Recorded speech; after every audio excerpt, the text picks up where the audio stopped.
Hello everyone, and welcome back to another episode of Coffee and Crypto. My name is Don. Thank you so much for tuning in and watching today's stream. I have once again a great episode and a bit of a special episode as promised on Wednesday. I'm going to dive into, in detail, the SwissBorg and Solana. What's going on with these two projects, and is it a good move what SwissBorg has done?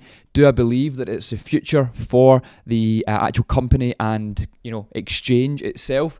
And loads more. I'm going to explain it in full detail throughout today's video. Of course, there is loads of news to get through as well. Some of the news you may have seen already coming from the FTX founder and what has happened with him, but also some FCA news and some XRP news. So look, all of our favourite topics in the one video. Please make sure that you are sat back, relaxed and ready for this episode because it's a special one and there's loads to get through. But first things first, let's get into the prices. But before we move into that, of course, as you can see on your screen, Certified Crypto, our CC Pro Discord community, you need to join it. I say it's the last time I'm going to mention it. It's definitely not. I mention it every single stream. But yeah, click the link in today's description. Go read more about why I'm telling you to go and join it. There's full kind of descriptions and full reviews on the service. So yeah, go check that out. Don't just take it from me. So, like I said, first things first, the prices. Let's have a look to see how things are looking, and I'm going to just refresh this just to make sure that it's most accurate. Okay, cool. So, Bitcoin then is currently sitting at $34,228.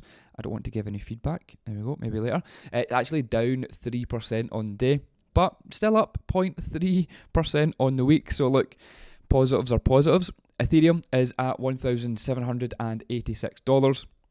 We then have BNB at 227. XRP currently kind of sitting quite steadily at 60 cents. Solana at $38.55, down quite a bit the past 24 hours, but still on a strong week, over 17%. We then have Cardano at 31 cents. Dogecoin at 0.06, and then finally the coin that I hate to talk about, Tron, at 0.09. So yeah, bit of a mixed bag over the course of the past 24 hours, but certainly over the past 7 days we're still pretty much up in most things. And like I said, Solana is still quite strong overall, and yeah, Solana is obviously going to be a bit of a topic of today's video, so yeah, make sure you stick around for what I have in store. So first things first though, let's get through some news. Let me update you with what's going on in the world of crypto, and then yeah, let's dive into, obviously, like I said, at the end, it will be the SwissBorg and Solana news. So Ripple then, Ripple, obviously we all know who Ripple are. They are to power Georgia's central bank's digital currency. And look, before you get started, I know not everyone loves CBDCs and central bank digital currencies, but look, they are coming whether we like it or not. And yeah, that's just one of those things. So I'm going to cover it in detail and make sure you know, if you are based in Georgia or you actually care about this stuff, at least you know what's going on. So the National Bank of Georgia then has selected blockchain payments network Ripple Labs as the official technology partner for developing Digital Lari, its central bank digital currency project. Now, in a statement, Ripple has said that the partnership would include implementing and deploying the Digital Lari pilot initiative through the Ripple CBDC platform. The NBG, which is the National Bank of Georgia, will utilise this innovative CBDC platform to elevate potential applications to the Digital Lari, determining its advantages and its within the government sector, enterprises and individual retail users. Now, before being designated as the NBG's technology partner, Ripple underwent a thorough and meticulous selection procedure, and in September, NBG disclosed its intentions to advance its CBDC project by introducing a limited access live pilot environment. Now, one of two things. One, why am I telling you this news? And two, does it actually matter that much to your life? Well, let's start at point two. No, it doesn't really matter that much. But point one, why am I bringing you this news? Well, As a crypto investor, I like to know what I'm investing in, and XRP is obviously a token that majority of you will invest in, which is provided and is the kind of native token, if you like, from the company Ripple. And Ripple is its own big entity, its own business. It helps CBDCs, for example, but it does numerous other things in the financial world. And it's important to know, well, if you're investing in a coin, then it's quite important that you know what the company behind that coin is actually doing in the background. So yeah, that's why this might not make a huge deal of sense to you, or it might not actually make any difference in the price of your asset. But at the end of the day, I'm not here to advise you on prices. I'm not a financial advisor. I can't tell you to go buy certain tokens because I think the price will go up.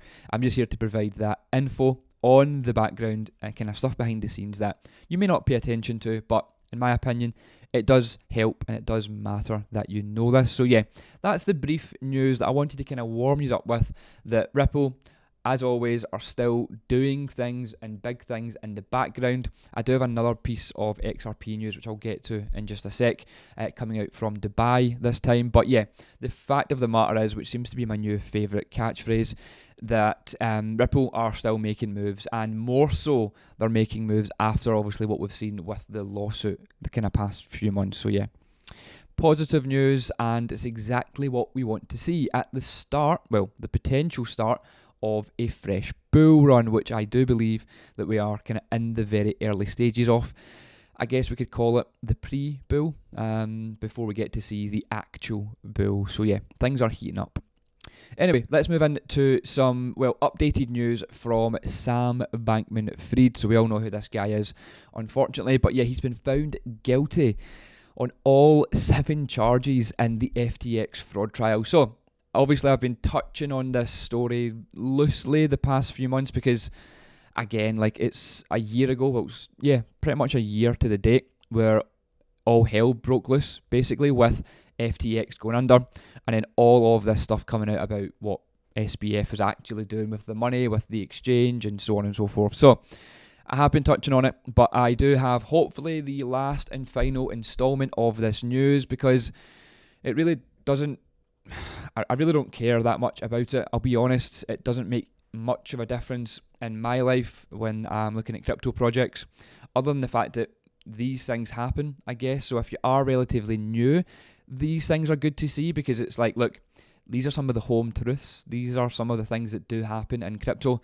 This is going down, it actually says it here in this article, but this is going down as one of the biggest financial frauds in American history. So quite an interesting one, but yeah, let me read a little bit more for you. So the former FTX CEO Sam Bankman-Fried was found guilty on all 7 charges by a jury in his criminal trial for in New York for about 4 hours of deliberation. So imagine how nervous, I mean, to be honest, I think he knows what's happening to him, but having to wait for 4 hours whilst the jury go backstage essentially and just like, I guess, decide your future. Now, Bankman-Fried was found guilty of 2 counts of wire fraud, 2 counts of wire fraud conspiracy, 1 count of securities fraud, and 1 count of commodities fraud conspiracy, and then 1 count of money laundering conspiracy. So it's all, well, majority of them are conspiracies, apparently, but that doesn't matter. That's enough to obviously convict him for his wrongdoings. He will return to court for sentencing, did I say that properly? I don't think I did, by the New York District Judge Lewis Kaplan on March 28th, 2024. So he's got like 6 months to wait in prison until he's actually sentenced. Government prosecutors will recommend a sentence, but Judge Kaplan will have their final say, or his final say. Bankman-Fried's crimes each carry a maximum sentence between 5 and 20 years in prison, with wire fraud conspiracy, and money laundering conspiracy carrying a maximum 20 years in jail. Apparently it's going to be 110 years he's actually going up for. I don't think it mentions it in this article particular, but I mentioned it throughout the week, where I always thought it was quite strange how the American prison service or the justice service works. I don't think it's the same in the UK or in other countries. I don't really know, but you tend to see things like 110 years in prison or 2 life sentences plus 100 years, or obviously they're never going to serve that time because it's impossible. They would be dead in that time. But I guess it's because each of the counts of fraud or whatever it is all come with a statutory 5 years, 10 years, 20 years. When they add them all up, it comes to 100 and plus years, whatever it may be. But yeah, I still think it's strange. I think they should just be right, cool, it's the equivalent to 110 years in prison, but basically you're never getting out. It's not looking good, bruv, as we like to say on this channel. But anyway, in the press conference outside the court then, the New York Southern District Court, whatever it may be, the attorney for Sam Bankman-Fried's crimes as a multi-billion-dollar scheme designed to make him the king of crypto and one of the biggest financial frauds in American history.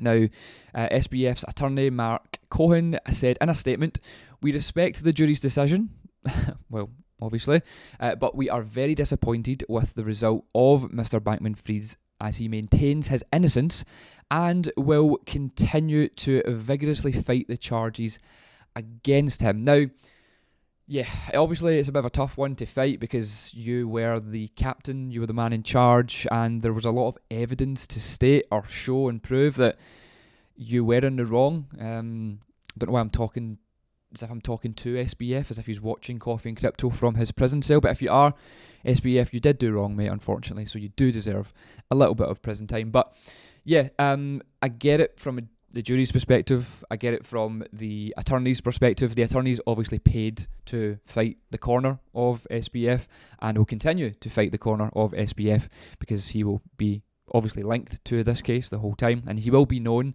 famously as the attorney for the largest kind of fraud case in America. So yeah, he needs to continue to support his client and not be like, do you know what? Yeah, okay, cool. I agree with the jury.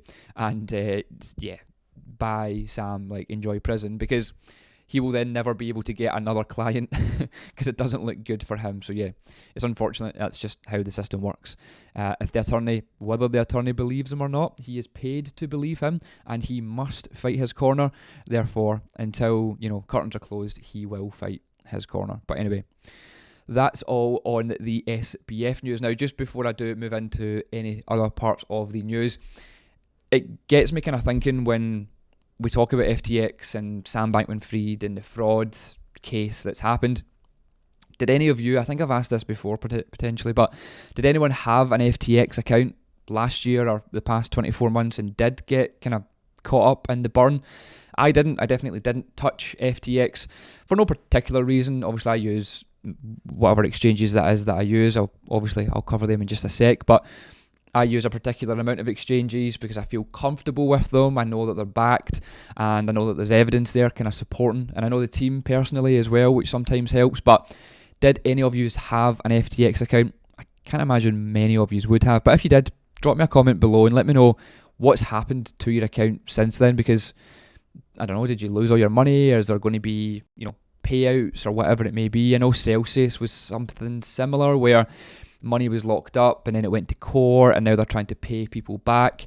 And I think FTX did loosely have that as well, but obviously it was on a larger scale. But yeah, let me know, did you have an FTX account or not? Just out of interest. Doesn't really make much of a difference to this actual news article, but I'm interested to hear what you do with your crypto. Now, I did mention there was more news from XRP, and here it is. So, XRP ton, whatever way you want to pronounce it, win approval in the Dubai. Oh, right, hang on. Let me start that again. XRP and ton win approval in Dubai International Financial Centre Free Trade Zone. There we go. I do believe that just wasn't written very well. I'm going to blame Cointelegraph, as always, for how that was written. But anyway, the good news then. So from Dubai, the Dubai Financial Service Authority, so the DFSA, recognised 2 more tokens on November 2nd, adding XRP and Toncoin to the listed recognised tokens. Now they join the likes of Bitcoin, Ethereum and Litecoin as recognised in the DIFC, which is the Dubai International Financial centre. Now, the token's new status will allow financial institutions in the DIFC to carry out transactions with them. There are over 4,000 companies located in the special economic zone.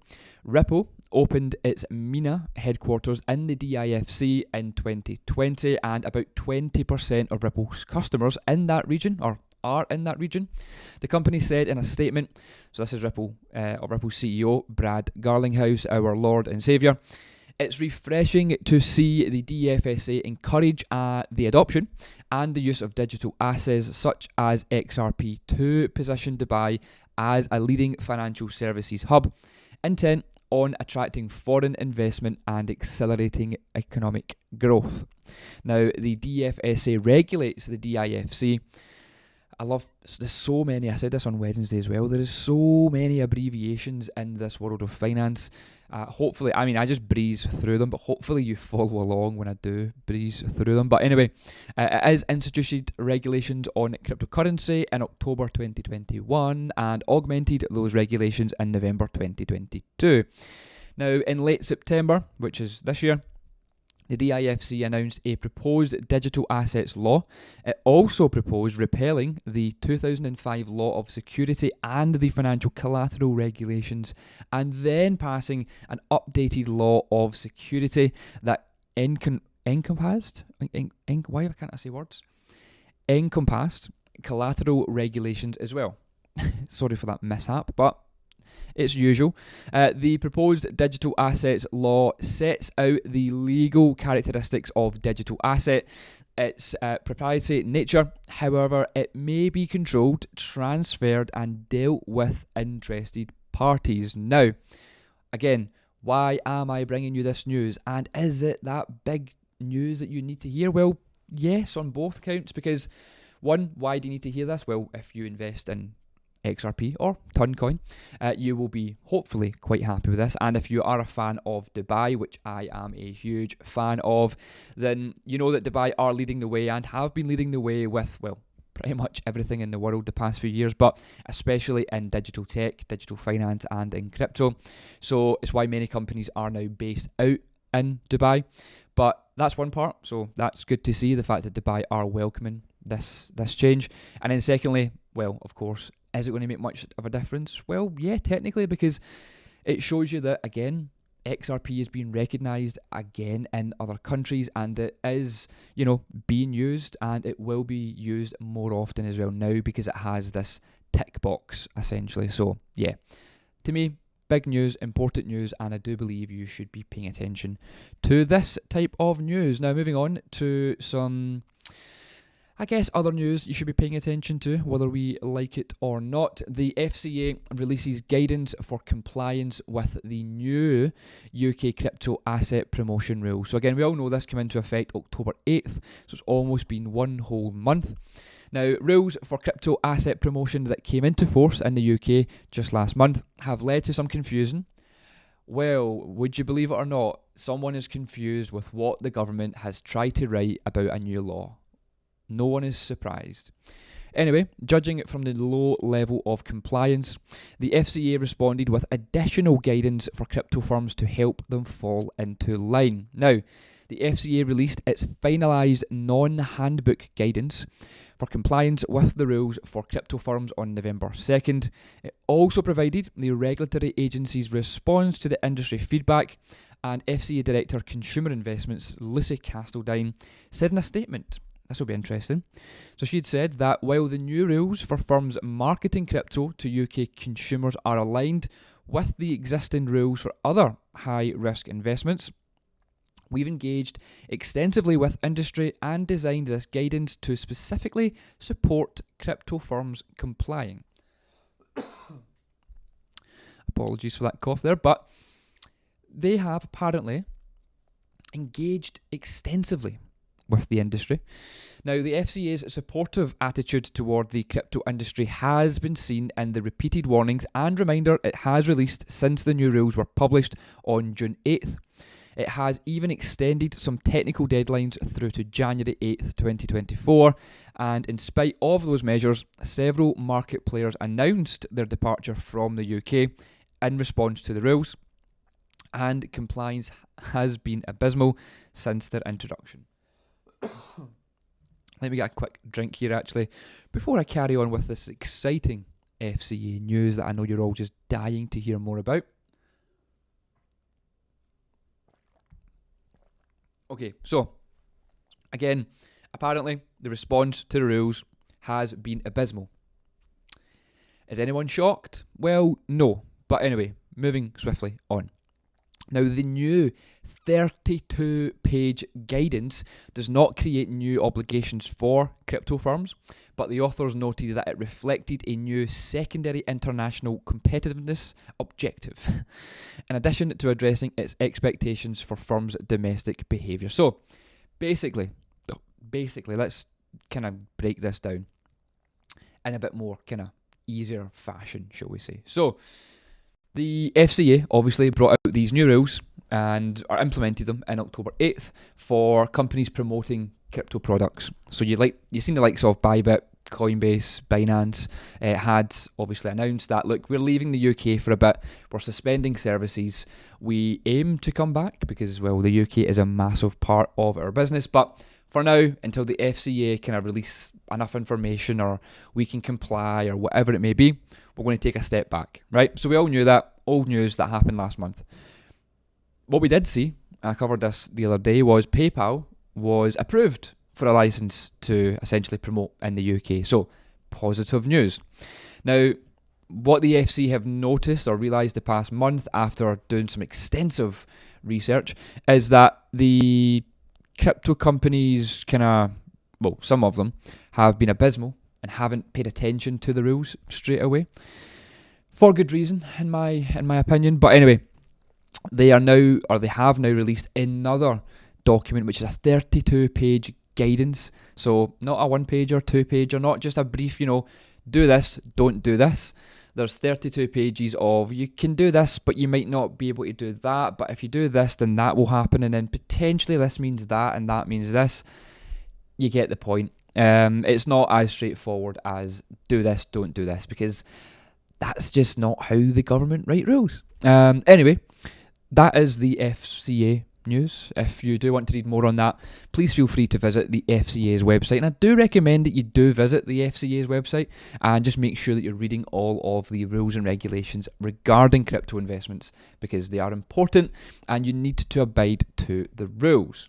Now, moving on to some, in my opinion, some very exciting news. So, I'm going to talk about SwissBorg.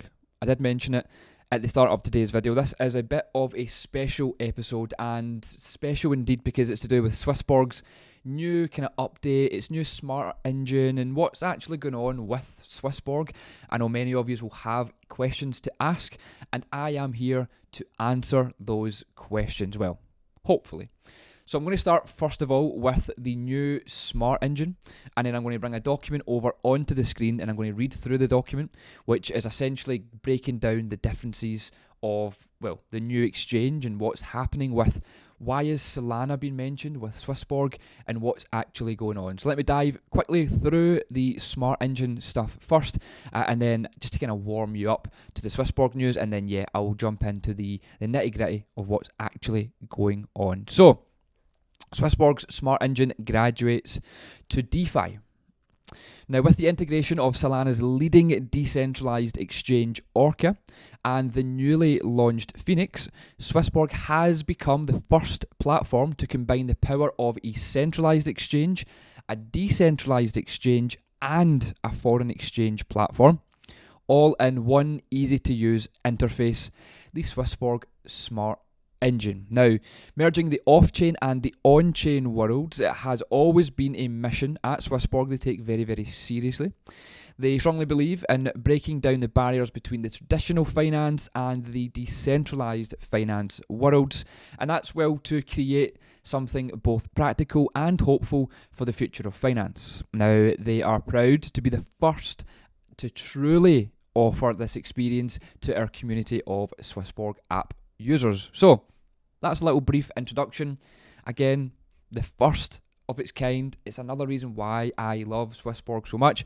They are kind of leading in what they're trying to do here. So yeah, they are the first exchange to implement a centralized exchange, a decentralized exchange, as well as a foreign exchange, all under the one kind of house, if you like. So some advantages then of the SwissBorg's smart engine. So very important, you might know some of this already, but this has been elevated slightly, so please pay attention.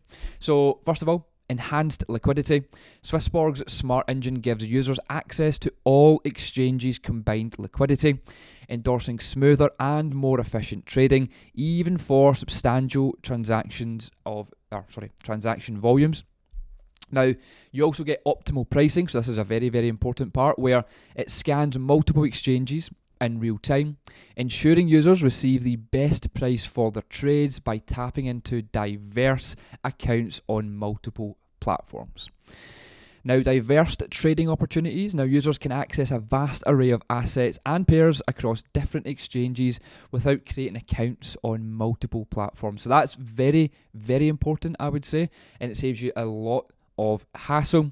Next, you then have reduced slippage, which is then the amplified liquidity and broad access to various exchanges assist in diminishing slippage during trading. So slippage is a bit of a silent killer at times. People don't really pay enough attention to it. I do recommend you go check that out. Go read a little bit about what slippage actually is and what it causes in, well, crypto exchanges, I guess.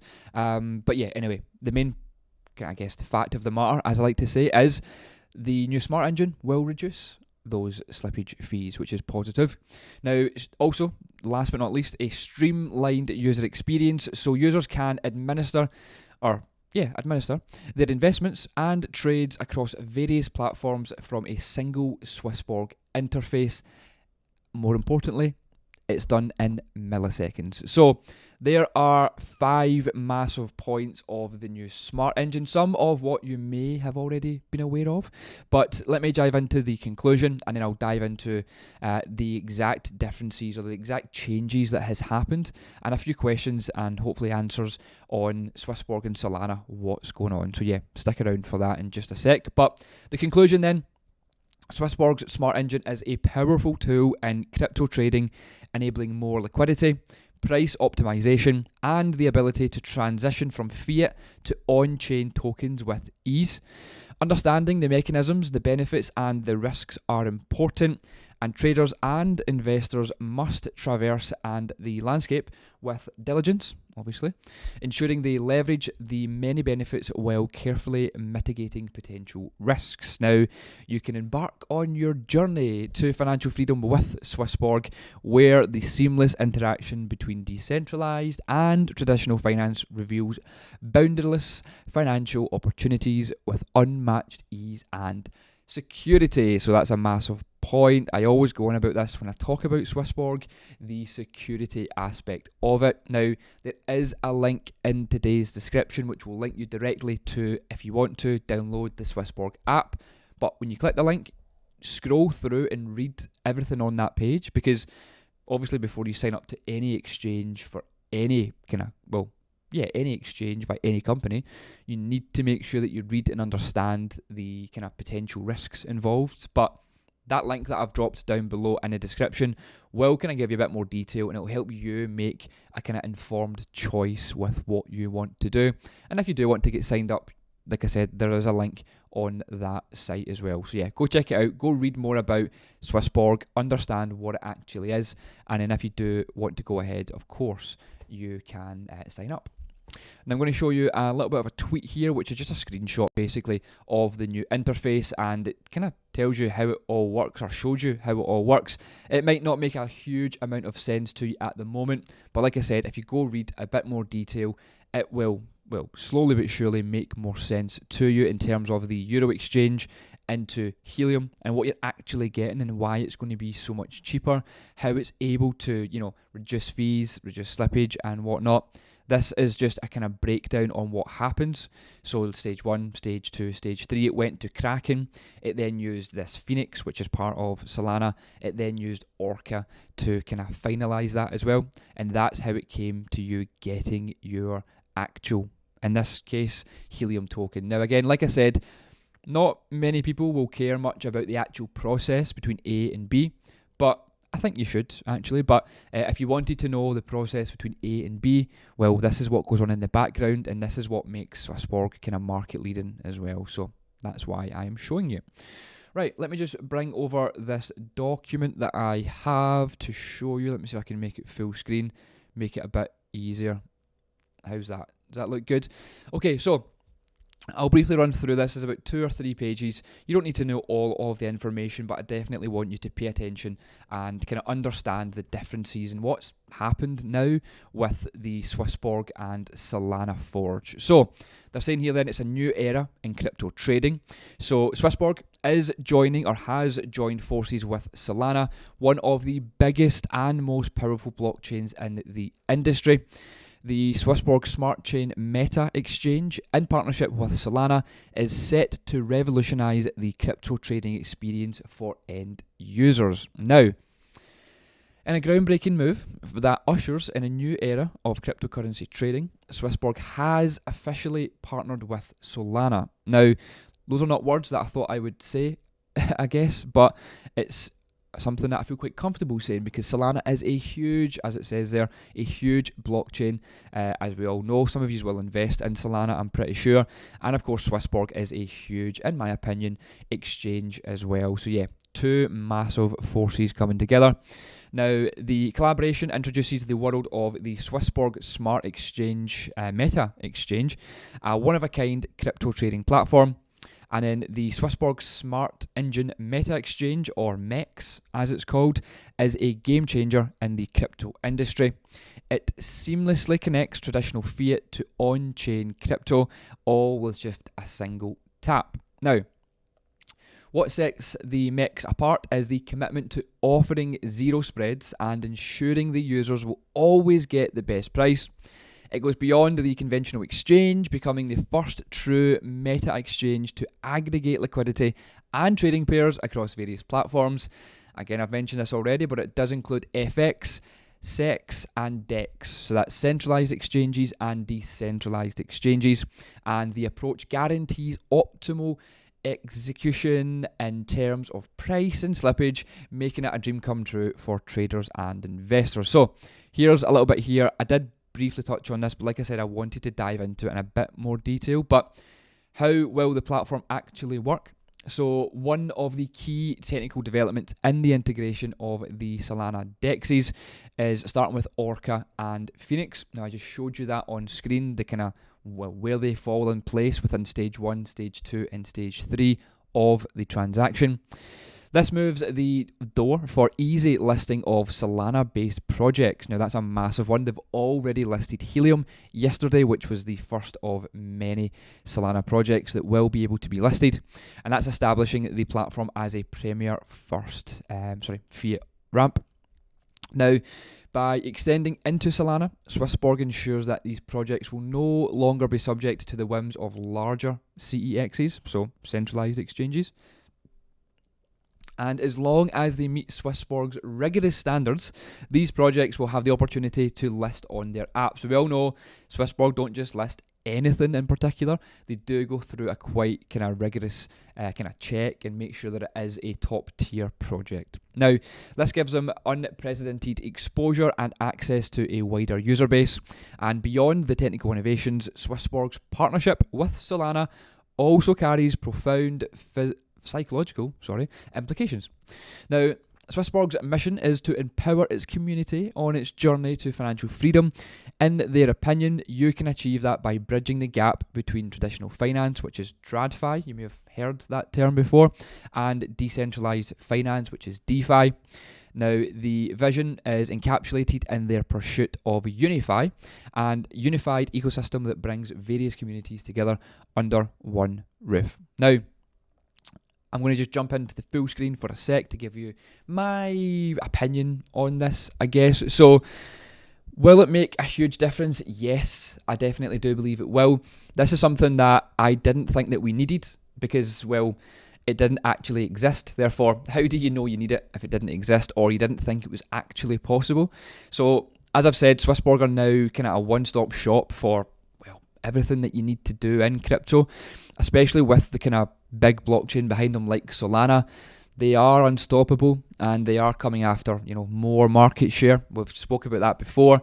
SwissBorg is on the way up and they are trying to grow and grow and grow to a wider audience across the seas. But yeah, anyway, like I said, do I think this is a big deal? Yes, wholeheartedly I do.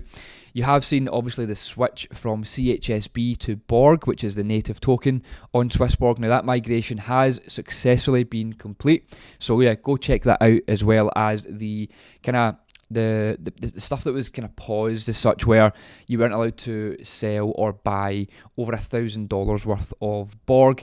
That has all been lifted now, so you are free to buy and sell much, much more on the app if you are looking to do that.